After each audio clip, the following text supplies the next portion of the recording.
আমি তো 29 বছর পালাইনি, ওই বেটা আমি সৎ।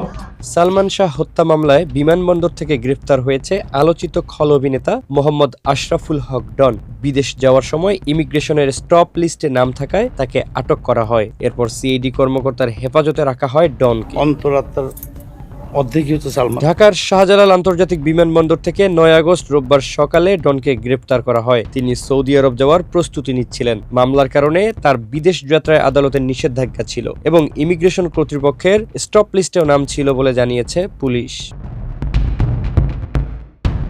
সিআইডি সূত্রে জানা গেছে, সালমান শাহ হত্যা মামলার এজাহারে মোট 11 জনকে আসামি করা হয়েছে। তাদের মধ্যে অভিনেতা ডনের নামও রয়েছে। এর আগে মামলার তদন্ত কর্মকর্তা আসামিদের দেশ থেকে বাধা দিতে বিমানবন্দর কর্তৃপক্ষের কাছে রিকুইজিশন পাঠিয়েছিলেন। সর্বশেষ তথ্য সূত্রে জানা গেছে, গ্রেফতারের পর ডনকে আদালতে নেওয়া হয়েছে।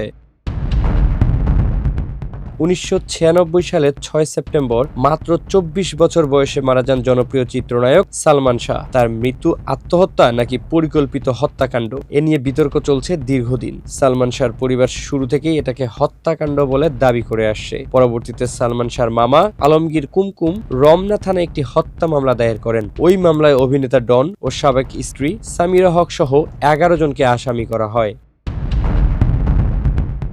90-এর দশকের তুমুল জনপ্রিয় অভিনেতা সালমান শাহ মাত্র 4 বছরের চলচ্চিত্র জীবনে 27টি সিনেমায় অভিনয় করেন। দেশের একজন উজ্জ্বল নক্ষত্রের হত্যা মামলায় দীর্ঘদিন পর গ্রেফতারের ঘটনা জট খুলবে কতখানি। এখন তদন্ত ও আদালতের পরবর্তী কার্যক্রমেই তা আরও স্পষ্ট হবে।